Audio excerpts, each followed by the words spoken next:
Atenção! Começa agora uma teleaula de História do Ensino Médio.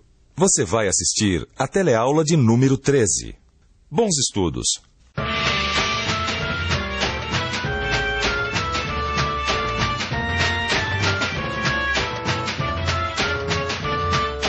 A senhora sabe de onde veio essa figura? Sei lá, parece que é da Bahia. Da Bahia? É. México, Peru, Japão? Pra mim parece da China, não sei. É do Egito, por ali, né? dos Incas, dos Maias, não sei. E você, sabia que essa figura veio da África? Por que conhecemos tão pouco sobre a África e sua cultura? Mais ainda, o que conhecemos daquele continente no período que costumamos chamar de Antiguidade e de Idade Média? Na teleaula de hoje, você vai conhecer mais profundamente o continente africano. Vai ver que ele foi o berço da humanidade, fornecendo as bases para a civilização egípcia. E foi considerado a Terra do Ouro pelos europeus na Idade Média. Vai conhecer um pouco sobre as culturas banto e a riqueza do patrimônio artístico e cultural da África. E perceber a importância do islamismo naquele continente. Vai constatar, por fim, que a África possui um passado rico e importante para a história, que nós pouco conhecemos.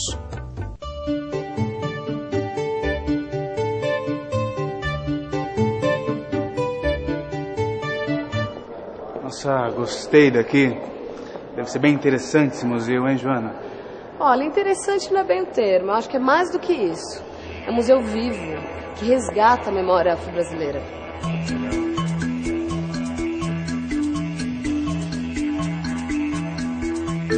Gente, quanta coisa bonita, né? Nossa, a gente está tão acostumado a ouvir falar da África atual, né, com suas questões de hoje em dia, que desconhece a beleza, a força da história e das culturas africanas. Olha isso. Não, isso é só o começo. Vem cá, esse museu é uma beleza. Na aula 2 do seu livro de história, você aprendeu que foi na África onde surgiram os primeiros seres humanos. E por esta razão, aquele continente é muitas vezes chamado de berço da humanidade. E foi dali também que saíram as primeiras migrações destinadas a povoar o mundo em que vivemos. Além disso, foi em territórios africanos que apareceram as primeiras formas de organizar a sociedade humana, como a família. Voltando à pergunta inicial da nossa teleaula de hoje. O que nós sabemos sobre a África nos tempos históricos que antecederam o período das grandes descobertas, ou seja, na Antiguidade e na Idade Média? E por que a gente sabe tão pouco sobre a história da África? Nos nossos livros de história, a África aparece como o local de onde vieram os escravos que trabalharam nas Américas, trazidos através das rotas abertas no Oceano Atlântico. Mas esta é apenas uma visão. O continente africano possui uma vasta e rica história que se inicia muito antes. O Antigo Egito, cuja importância para a história você viu na aula 4, situava-se no norte da África.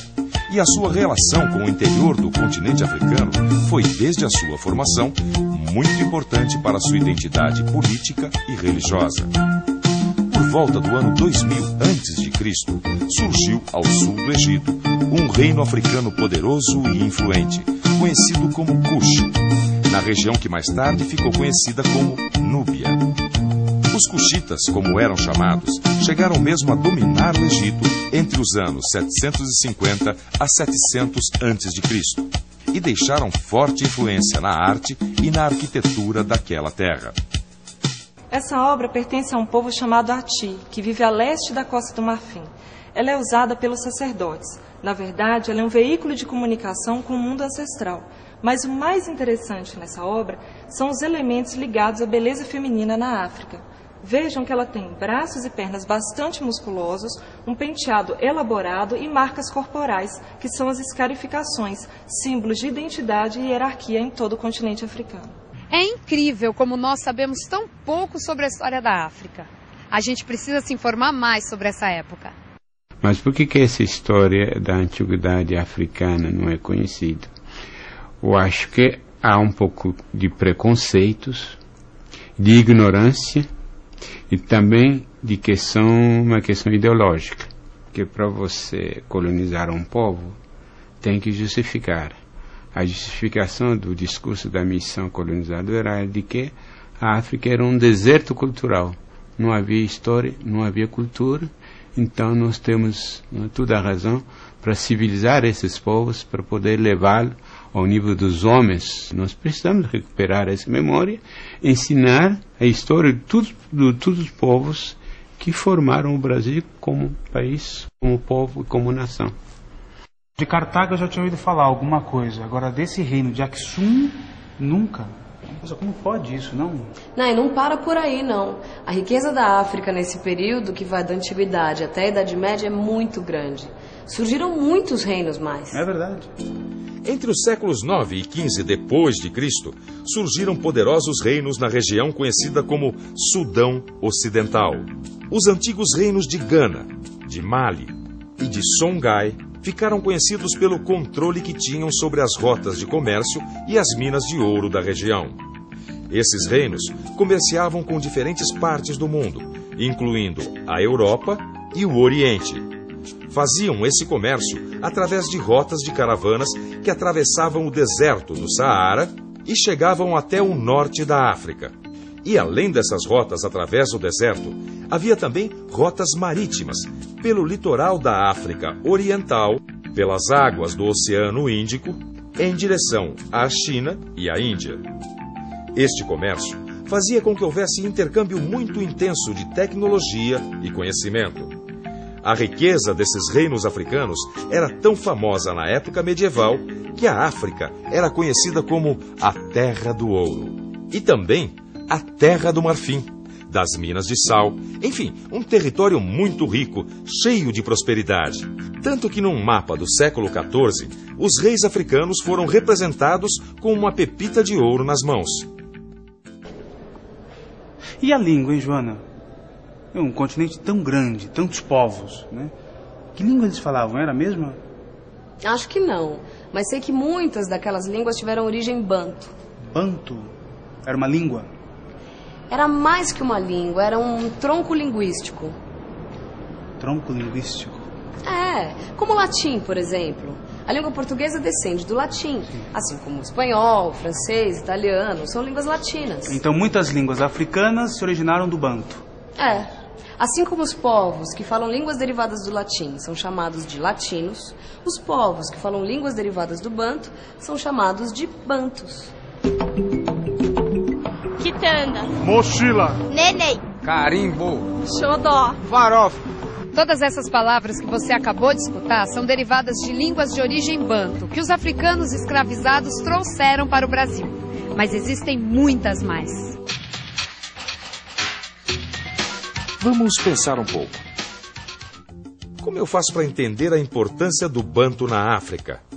Bom, o negócio é pesquisar no mapa e no livro e ver como se deram as migrações bantas pelo continente africano. Vamos ver.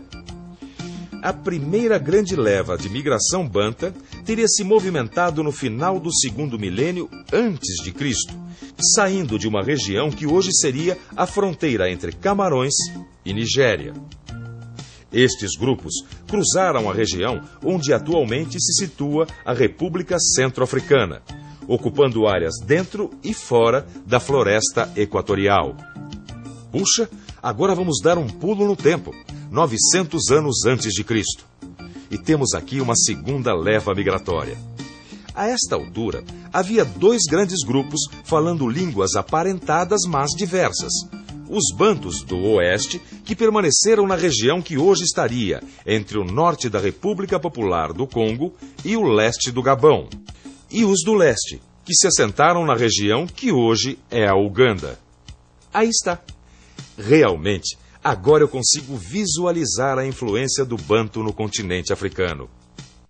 Mas a África teve muita influência do islamismo, não teve? Sim, com certeza. A religião muçulmana converteu para sua fé os povos africanos que iam do Egito até o Marrocos. Aí, a partir do norte do Egito, eles tentaram ir para o sul, mas esbarraram em alguns reinos já cristianizados, como a Núbia.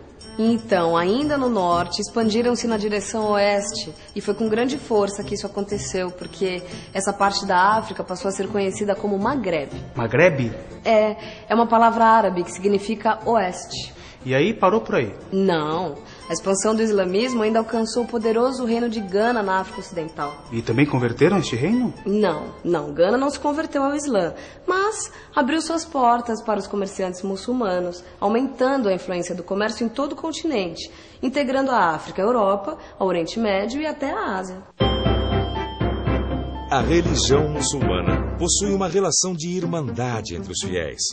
Este fato torna o vínculo entre os fiéis algo muito forte. Logo, ao aderir ao islamismo, os comerciantes passavam a tomar parte em confrarias desta religião.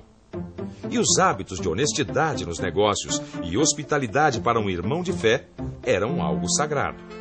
De modo que o comércio entre irmãos da mesma fé se tornava algo seguro. E havia ainda outra vantagem.